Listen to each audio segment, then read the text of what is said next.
Oh my god. Yes.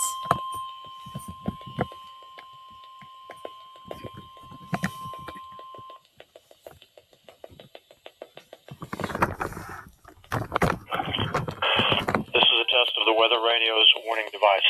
During potentially dangerous weather situations, specially built receivers are automatically activated to warn of the impending hazard. Tests of these receivers are normally conducted by the National Weather Service every Wednesday between 11 a.m. and noon. Reception of this program and the warning alarm will vary at any given location. Variability becomes more noticeable at greater distances from the transmitter. To provide the most consistent warning services possible, the warning alarm will be activated for warnings, selected watches, and other environmental emergencies affecting the following